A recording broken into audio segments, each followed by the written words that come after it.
Bonsoir, mesdames et messieurs. Alexandre Baudouin et François Trépanier qui vous souhaitent la bienvenue à cette autre édition de Sport Express. Salut François. Bonsoir Alex. Hey, j'ai perdu mon chum en fin de semaine. Alex Galchenyuk, on peut voir la photo à l'écran, j'imagine? Exactement, ben oui, c'est sûr. Grand chum, Alex et moi. Ouais. On magasine aux mêmes endroits, Best on Buy, achète les mêmes choses, exactement. Ouais. Et en fait, ce qu'il faut dire de cette photo, c'est que je l'ai aidé à amener sa 65 pouces à sa BMW X6. Ça, c'est le reste de l'histoire. Mais quand même, écoute, je le sais pas. Je vais être honnête avec toi, je le sais pas. Comme j'ai dit sur Facebook, je laisse ça jusqu'au 10 juillet à Marc Bergevin. Mais en attendant, je sais comme pas quoi penser de cet échange-là. Ben moi, Max Domi, Alex, je te cacherai pas que je ne suivais pas les Coyotes de l'Arizona, mais moi, je me rappelle de Max Domi, toi non plus. Je suis content que tu dises ça, parce que le monde qui chiale, là, vous ne l'avez pas vu jouer, Non, pas en tout. Par contre, on l'a vu jouer au championnat mondial junior. Oui, ça, je suis d'accord. Mais j'entends les gens chialer, là. Les games dans l'Ouest qu'on voit le samedi soir, la Hockey Night in Canada, là, c'est Vancouver, OK? C'est Edmonton, c'est Calgary. Les Coyotes de Phoenix, là, c'est pire que les Brewers de Milwaukee dans le baseball majeur. Il n'y a pas une game qui est télévisée à TV. Tu l'as pas vu jouer, Max Domi. Tu as vu la première chose que Max lui-même a dit, et son père également a dit. Max s'en vient dans un marché de hockey. Il a vécu ça avec son père à Toronto et c'est ce qu'il avait besoin. Tu sais, excuse-moi, là, mais quand tu es Alex Galchenyuk, puis tu vas faire ton épicerie ou tu vas au Buonanotte, puis tout le monde court après toi, là, à Phoenix, le monde, ils n'en auront rien à cirer de lui. Les matchs hors concours, ils vont avoir 5 personnes dans les estrades parce que c'est à peu près ça, sans blague. Et dans la saison régulière, ils sont 5, 6, 7 000. Fait qu'un mardi soir, que ça ne tentait pas de jouer au hockey au Centre Bell, bien un mardi soir à Phoenix devant 5 000, moi, je suis convaincu que ce gars-là ne deviendra pas une méga. Ben, peut-être ailleurs. Ce que je te dis, à Phoenix. Là, chez moi, c'est Phoenix. Tentes-tu de jouer au hockey à Phoenix? Mais par contre, l'avantage, c'est qu'il y a peut-être moins de boîtes de nuit dans ce coin-là qu'à Montréal. Arrête! En Arizona, fais-moi pas broyer. Non, François, on va s'arrêter tout de suite parce que quelle émission extraordinaire. Un homme, il a autant de prestance qu'à l'époque où il lançait avec Houston ou avec Atlanta. Mais quoi qu'il en soit, Claude Raymond, Monsieur Claude Raymond est avec nous cette semaine. Pour parler du fond. Parler du fond Claude Raymond, de la classique Claude Raymond également qui a lieu très bientôt. On va parler également du futur retour des Expos, parce qu'on peut le dire, d'après moi. Je pense que ça s'en vient. Ça sent très bon selon Monsieur Claude Raymond. Donc, voilà. Belle émission. On s'arrête tout de suite et au retour, 20 belles minutes qu'on passe avec Claude Raymond.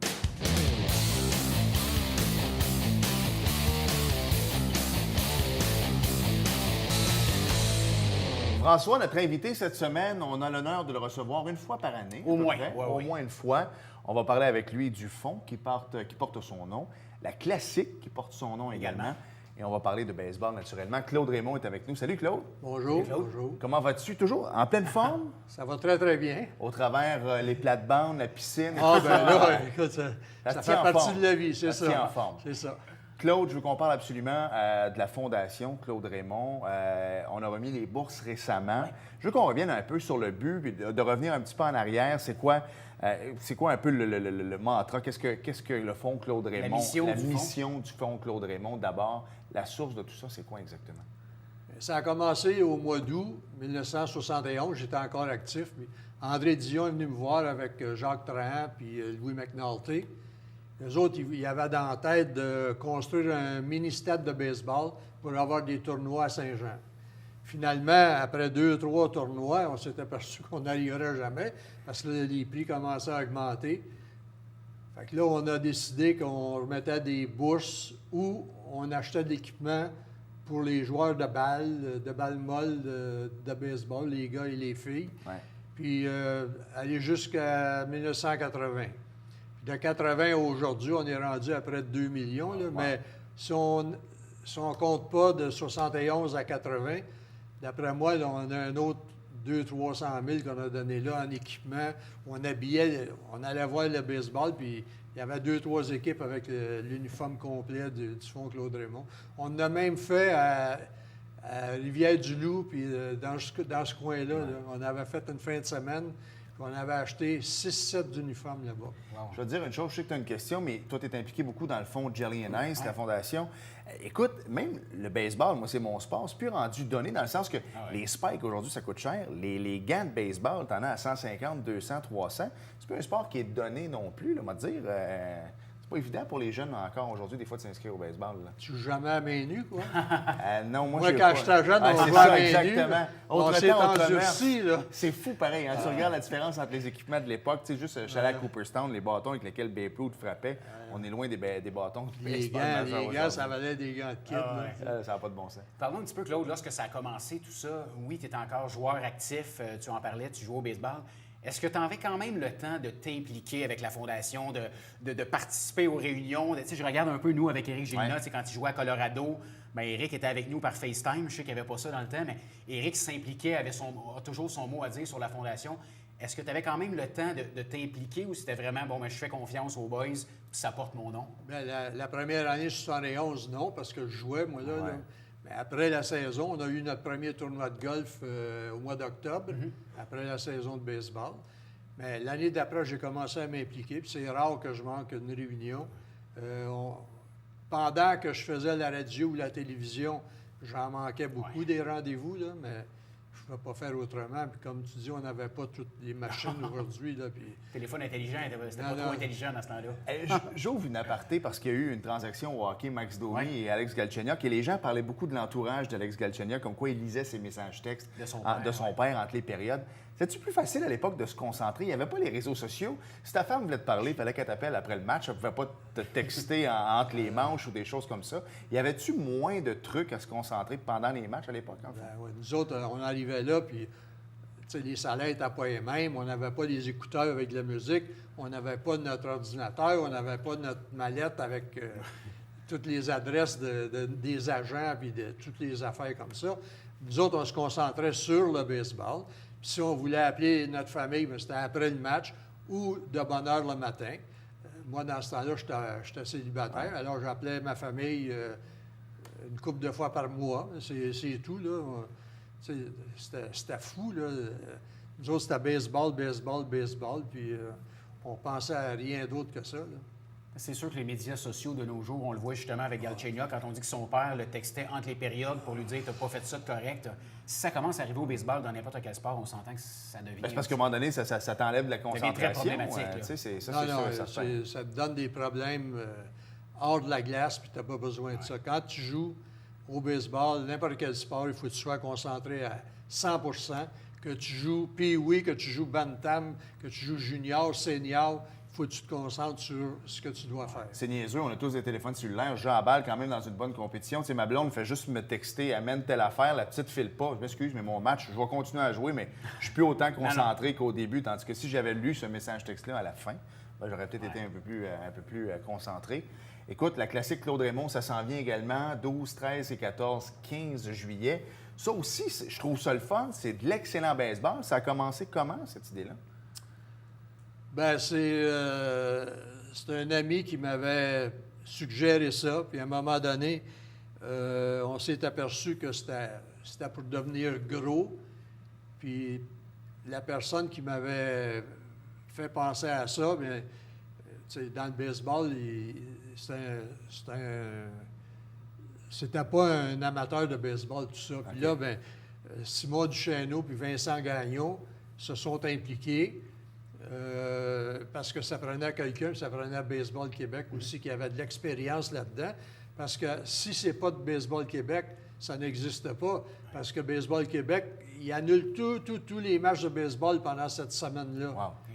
Juste pour la classique.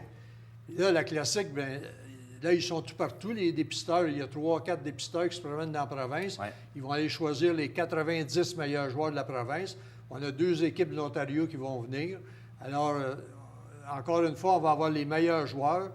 Puis moi, là, mon rêve, là, c'est d'entendre qu'un des jeunes qui a participé à nos classiques soit repêché par le baseball majeur. Ouais. Ça s'en vient parce qu'il y en a beaucoup qui ont joué, ça va être notre 4e. La première année, là, il y en a 4-5 qui sont dans les collèges aux États-Unis, puis ils ont beaucoup de succès. Alors, cette année, il n'y en a pas eu, mais l'année prochaine, on devrait récolter ce qu'on a semé. Il y en a des bons joueurs. On en parlait récemment. Il y en a un avec Auburn également, là, en ce moment. C'est lui, Julien. Ah, Julien, exactement. C'est fou, là. Il frappe la balle comme un déchaîné, lui, depuis le début de la saison. Là. Ah oui, puis il joue bien défensivement, puis c'est le meilleur joueur de l'équipe. À Auburn, là, c'est gros, Auburn. Mais est-ce que le fait que le premier choix au repêchage overall du baseball majeur joue à Auburn, est-ce que tu penses que ça peut aider un petit gars comme Julien? Parce que les dépisteurs l'ont vu jouer pas à peu près, là, lui, depuis le début de l'année. Bien, c'est ça. Les dépisteurs, ils suivent. Où il y a des bons joueurs, les dépisteurs sont là. Les 30 équipes, là, ils envoient quelqu'un régulièrement. Fait que, automatiquement, ça t'aide si tu réussis les beaux coups. Si tu produis, ça va t'aider. Puis là, tu gradues tranquillement dans la hiérarchie du repêchage et tout ça. Là. Puis il est freshman en plus, lui, donc il est recru cette année en plus à Oui, Auburn. Ça oui. va bien. Là. Ah non, je suis content pour lui. Là. Ouais. Mais c'est important de parler justement de ces jeunes-là qui performent comme ça. Les amateurs de baseball à la maison qui nous regardent ou qui nous regardent sur Internet, qui veulent voir du bon baseball, bien, du 12 au 15, tu peux pas avoir du meilleur baseball que ça, Claude. C'est les 90 meilleurs de la province de Québec, puis 2 bonnes équipes de l'Ontario qui sont là. Alors, les gars du Québec vont pouvoir se comparer à l'Ontario, puis l'Ontario va pouvoir se comparer au Québec, parce que depuis le tout début, l'Ontario essaye de se comparer au Québec. C'est vrai. On fait bien les On choses. va se dire, on est bon, hein? On chiale des fois contre Baseball Québec ou ces choses-là, mais on fait bien les choses quand même. Puis ensuite, là, dans les 90, ils vont en choisir 30, les 30 meilleurs du tournoi. Là, ils vont faire un camp. Là, ils vont en choisir une vingtaine sur 30. Puis ça fait 2-3 ans qu'ils gagnent le championnat du Canada. Là. Fait que... Claude, ça fait longtemps que tu suis le baseball, que tu regardes les jeunes, l'évolution des jeunes. Est-ce que le baseball a changé beaucoup depuis les années? Est-ce que tu trouves que les jeunes sont de plus en plus meilleurs au baseball?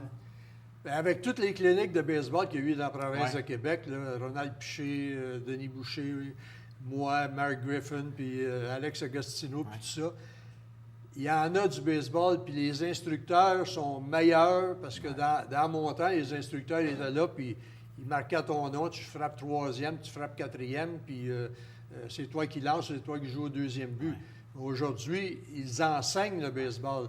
La base du baseball est beaucoup supérieure à mon temps. Là. Ouais. Parce que moi, j'ai été chanceux parce que j'avais le sens d'observation, puis j'observais ce qui se passait sur le terrain, puis c'est le même que j'ai appris en te regardant, puis en regardant François, puis c'est le même que j'ai appris en regardant faire les autres. Puis là, j'allais chez nous, puis je pratiquais sur mon mur de briques, là, sur le boulevard du séminaire. Puis c'est le même que j'ai appris. Puis tu sais, en même temps, le mot du baseball, moi, c'est mon sport favori, mais c'est pas tout le monde qui aime ça. Mais plus que tu connais le sport, plus que tu vas aimer ça. Fait qu'aujourd'hui, les jeunes, les coachs connaissent le baseball. Les parents, après ça, s'intéressent, aiment ça. Le baseball gagne en popularité, puis c'est tellement un beau sport. J'appelle ça un jeu d'échecs. Philippe Alou le disait tout le temps, tu as 2 manches en avant, toi, tu as eu la chance. Fait que lui, si le gars il arrive au premier but, qu'est-ce que je fais? Je vais bunter. J'ai rien contre les coachs au hockey, mais un coup que la rondelle est déposée, tu fais tes changements de ligne, changer de stratégie en plein milieu d'un match, c'est un peu compliqué. Au baseball, le coach, c'est lui qui... Tu fais-tu un vol de but, tu fais-tu un frappé court, tu fais-tu un amorti, ça change tout le rôle de l'entraîneur. Durant la saison, le gérant il peut faire une différence de 10 victoires ou 10 défaites. Là. Ce qui est énorme. Oui, beaucoup. 10 défaites, tu peux en avoir un surplus là-dessus, là, vraiment. Dans une course au championnat, ça peut, exactement. paraître. Ouais. Écoute, il y a des beaux match-ups au baseball majeur. On va continuer à parler un peu de la classique. On va parler aussi des boursiers de la Fondation. On s'arrête, toujours fort intéressant. Et au retour, on poursuit l'émission spéciale avec M. Claude Raymond. Bougez pas. Il y a des larmes qui vont couler sur les joues. J'ai échappé la balle au monticule. Puis là, Tillman et Frank Ola sont venus me voir. Ils ont dit « Hey, Frenchie, ça fait longtemps que tu veux lancer devant tes partisans. C'est le temps. »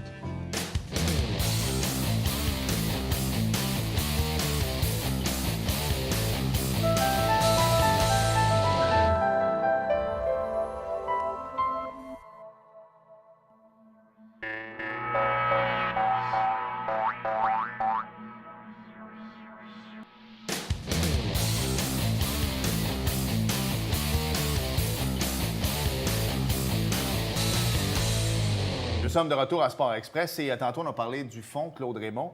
Les boursiers cette année, hommes et femmes, des noms quand même bien connus dans la région? Oui. Bien, les athlètes de l'année, cette année, ça a été Émy Béliveau en athlétisme. Ouais. Et chez les hommes, c'est M. Lemouel. Yannick, il a eu une saison extraordinaire. Il est peut-être de votre âge, mais c'est tout un athlète. Là. Okay. Il y en avait beaucoup. Le choix est énorme, hein, parce que on a un comité, puis le comité, des fois, il dit, bien, on devrait en avoir 2, on devrait en avoir 3, parce qu'il y a tellement de talent dans la région de Saint-Jean-sur-Richelieu, c'est incroyable. C'est beau. C'est beau à On n'a voir. qu'à penser à Aurélie Ben, Rivard, exact. qui vient de rafler un autre record du monde en paranatation, Étienne Papineau, qui vient de gagner un gros tournoi en golf à Calgary cette semaine. Tous des anciens athlètes de l'année aussi. là. Oui, c'est tellement une fierté pour la ville de Saint-Jean. Là, puis, nous autres, là, pour moi, c'est comme nos petits-enfants. Exact. Ah ouais. Puis on les surveille, puis on est très fiers quand ils accomplissent des exploits extraordinaires. Il y a le tournoi de golf qui s'en vient, Claude, Exact. justement, du fond. Ah oui, le 12 juillet. Encore une fois, c'est tout vendu. Ça fait 1 mois et demi que c'est tout vendu. Il nous reste des commandites à vendre, là, mais on est pas mal avancé. Ben, à chaque année, tu es surpris. Tu te dis toujours, il me semble, on ne réussira pas d'avoir le même montant, puis pouf, tu le dépasses et tout ça. C'est... Oui, mais là, il commence à mettre la la barre barre haute, haute, là. Parce que c'est Yvan Audette qui est notre président cette année, puis Yvan, il a mis ça pas mal élevé cette année. Mais on est toujours près de l'objectif que notre président du comité du golf nous suggère. Là, c'est la combienième édition cette année? 47e. Wow. C'est assez extraordinaire. André Rousseau, il n'en revient pas. Il dit, Non, non. comment ça se fait avec 47 ans? 47 ans, un tournoi de Des- golf. hein. Une fondation, ça dure 20, 25 ans Exact, maximum. ouais. là. C'est vrai. Puis nous autres, ça fonctionne à Des plein. bonnes bases. Oui, oui. Puis on a des groupes aussi qui nous aident. Tu sais, la course des éclusiers, là, à l'automne, au mois de Ouais. septembre, Ouais. ils vont nous remettre une bourse OK. pour le fond. Puis là, ben, les 4 chevaliers vont venir à Chambly. Puis Hypothéca nous donne la moitié de la bourse, la moitié à Leucan. Tu sais. Super. On a des gens qui sont là, qui nous aident. C'est de l'argent qui arrive comme ça. Oui, sans- oui. C'est vraiment extraordinaire comment c'est rendu. Mais après 47 ans, Ben, c'est ça. la notoriété. hein. Le nom est là. Ouais. Je Alex, jouais encore, moi, là, il y a 47 ans. là. les gens à la maison vont dire, bon, voyons, Claude Raymond, on parle beaucoup du retour du baseball à Montréal. On se doit de lui en parler. Claude, où, selon toi, est rendu le projet, peut-être, du retour des expos? Ça regarde bien. Moi, quand je rencontre Stephen Brofman, puis Mitch Garber, puis ces gens-là, là, je trouve que ça va très, très bien. Ils ont même eu une entrevue avec le commissaire, Ouais. le commissaire du Sue baseball. Manfred. Ça se parle à Tampa Bay, ben ça va pas rondement. Ils veulent avoir un stade, puis la ville branle dans le manche. Ouais. Ils veulent pas que ça arrive comme c'est arrivé avec Loria puis son Samson Parce qu'il à faut, Miami. ce qu'il faut là. comprendre aussi, puis tu vas en Floride l'hiver, c'est que le problème, c'est qu'en plus, les Marlins, un stade qui a coûté des millions aux contribuables, ils ont une pire assistance depuis le début de la saison que les Rays. En fait, les deux pires, c'est les Rays sont avant-derniers et les Marlins sont derniers. Ouais, Incroyable. ouais. Puis là, pensez que Jeter, là, puis son groupe, ils ont payé quoi, 2 milliards ou vrai. quelque chose pour ça. Là. Ouais. Oh, ça, c'est Non, grave. lui, puis il a vidé le club. Lui, il était Ouais, très ouais, il a populaire à vidé New le York, club. mais lui, quand il se Stanton promène et, à Miami, là, il ne le regarde pas dans le... Non, lui, il a complètement tout vidé. Là. Ouais. Parce que là, on a commencé à avoir des projets aussi de peut-être un stade toit rétractable. Est-ce qu'il y aurait...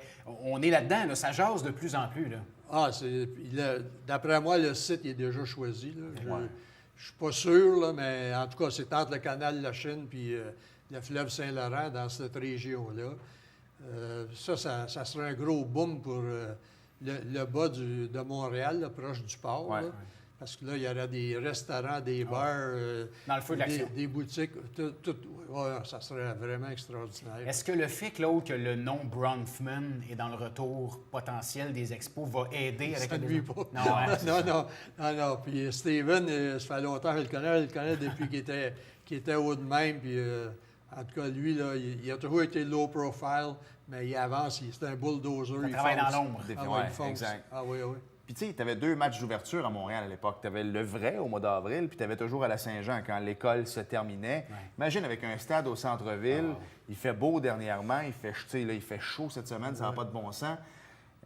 Puis je pense que les gens sont rendus là dans le sens que quand tu avais juste vu un match au stade olympique, tu étais habitué à ça, mais de plus en plus, tu sais, moi je m'en vais en fin de semaine à Boston, je vais souvent au Fenway Park, mais la personne qui est allée à New York, qui est allée à Washington, qui est allée à Philadelphie, lui est habitué d'aller dans des stades. Ouais. Fait que lui, il va comprendre. Lui, il a amené madame, puis madame, ben, elle aimait pas ça au stade, mais madame, Il a amené dehors, ça, elle aimait madame, ça. Il là. amène les petits-enfants, Exact. puis les enfants. Tu sais, fait que c'est là, un stade en plein air.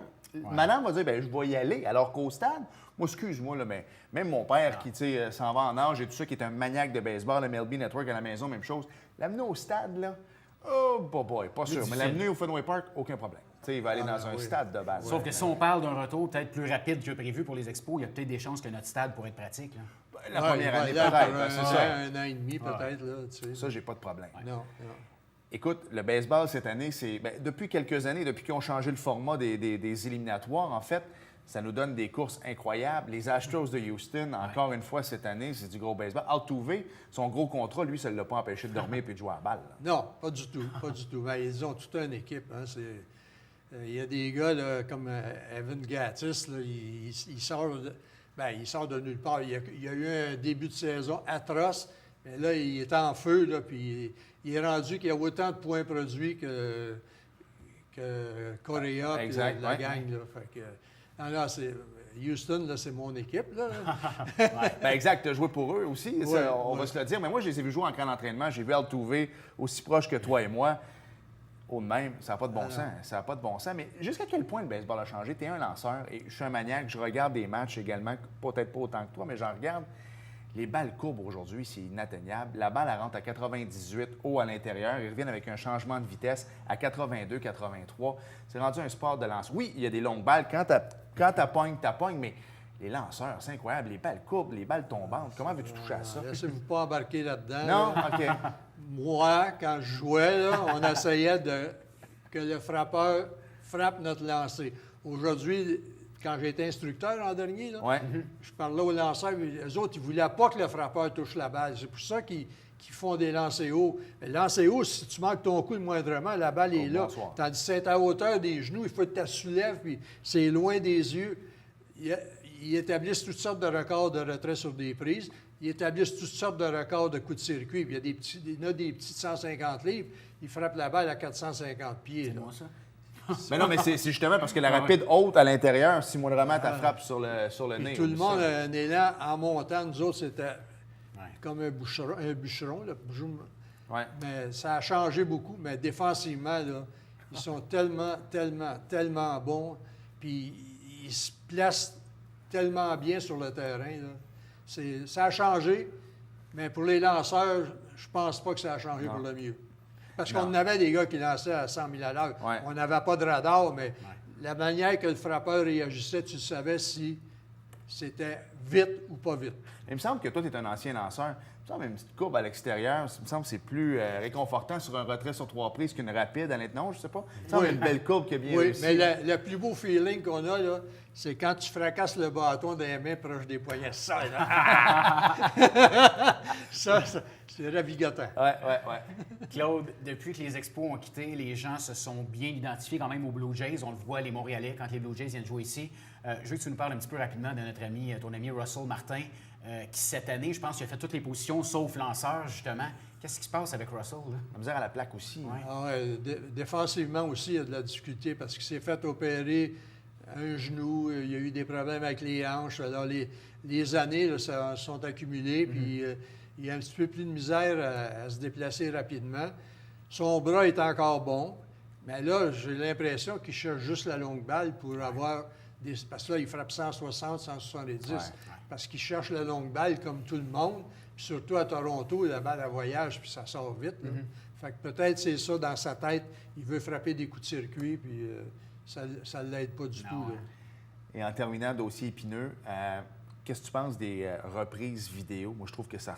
J'haïs ça. À chaque fois qu'il y a un vol de but au deuxième, tu vois le joueur qui dit à son coach « Non, je suis safe, pourtant il était mort. » J'haïs ça, puis ils veulent accélérer le jeu, puis ils veulent avoir plus d'action. Ça fait tout pour accélérer, je pense. C'est complètement l'opposé de ce que le commissaire veut faire. Exact, c'est ça. J'haïs ça. Claude, félicitations pour la Fondation. La classique, le tournoi de golf, continue encore 15 belles années de santé, 20 encore. Oui, mais ça, là, c'est parce qu'on a une très, très bonne équipe. On a une vingtaine de personnes qui sont là. On a de tous les âges. On a qu'on a déjà aidés quand ils étaient plus jeunes. Oui. Alors, c'est eux qui me gardent jeune. C'est eux qui me poussent dans le dos. C'est eux qui font tout le travail. Moi, je suis là, puis c'est tout. Écoute, moi, je regarde Claude Raymond pleurer au stade en 2004 et je le regarde aujourd'hui, t'as pas changé. Claude. On l'a revu encore, hein, en Ouais, reprise. exactement, pas changé. Je me tiens jeune à cause de la Fondation. Voilà. Et la fontaine de Jouvence, peut-être. Merci. Bel Merci. été. Bye Merci, bye. vous autres Claude. aussi. Merci.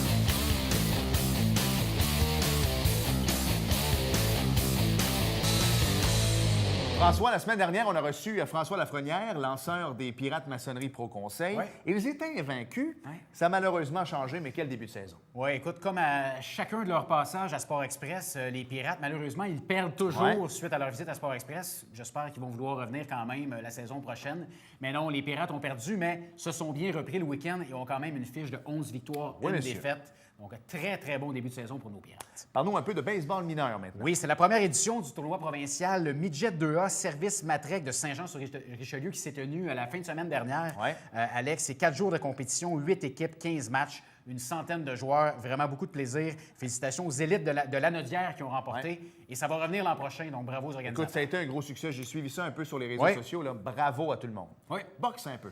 Oui, Ouais, football scolaire avant. Oui, c'est l'entraînement de mise en forme pour les 3 catégories, les lundis, mercredis de 18h15 à 19h15 au centre Saint-Edmond jusqu'au 15 août. C'est une nouvelle qui nous provient, bien sûr, de notre ami William Julien, l'informateur joannais. Tu sais qu'on aimerait ça recevoir les jumeaux Gauthier souvent ici. Oui.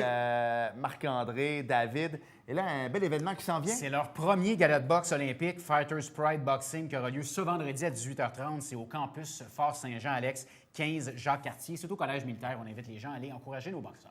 Voilà. NASCAR. Il n'y avait pas grand NASCAR, donc la série. pauvre Pourquoi il ne courait pas? Il se prépare pour le circuit routier de la semaine prochaine. Ah oui, fait qu'eux autres, circuit faut qu'ils se routier. préparent pour un circuit routier parce que là, ben oui, ils là, sont ils pas sont habitués. complètement mêlés. Alors, pas de course, donc les meneurs, j'ai le temps. Quand même, il reste une minute. Alors, Oui. Kyle Busch, Kevin Harvick, Joey Logano, Brad Keselowski et Clint Bowyer. Prochaine course, dimanche, le 24 juin. Je n'y serai pas. Moi, je vais être Boston. à Boston en fin de semaine. Tu nous promets des images, j'espère? Oui, monsieur. La semaine dernière, Boston était à Seattle. Ouais. Et en fin de semaine, c'est Seattle qui est à Boston. Ça va être bon. Alors, bien content. On s'en va une petite gang à Hampton Beach. Oh, ça, c'est le Et fun. puis, samedi soir, on s'en va au Fenway Park. Ça va être bien, bien, bien. J'ai hâte que tu me parles de Xfinity. Là. Notre ami Christian Boudria va être bien content, je pense. Voilà, mais juste le dimanche 24, c'est le Toyota Safe Mart. C'est le circuit routier de Sonoma. Ça, Voilà. Sonoma, on l'a vu souvent en IndyCar. Patrick Carpentier a roulé Ouais. là longtemps. Alors, c'est en Californie, ça. Et série Xfinity, donc la série Xfinity était en Iowa Ouais. pour disputer le Iowa 250. On s'est forcé pour le nom. Dimanche dernier, donc, Alex Labbé a terminé la course en 23e position à 3 tours du meneur Justin Allgaier. Lui, il est très, très, très connu dans sa famille, Justin Allgaier. Il occupe toujours le 21e rang au classement général. Pour la prochaine course, la série Xfinity rejoindra la série Monster au Chicagoland Speedway à Joliette, en Illinois, samedi le 30 Joliette? juin prochain. Oui, Joliette. Pas deux L puis un T. Voilà. Et ce sera la présentation de l'Overtons 300 et de l'Overtons 400. 400. C'est une compagnie de quoi, ça, Overtons? Aucune idée. C'est pas une ville non plus. Ah, Merci, je François. pense qu'il reste plus de temps. Non, Merci, c'est Alex. ça. Merci à vous d'avoir été là. Et on se reparle la semaine prochaine. Bye bye.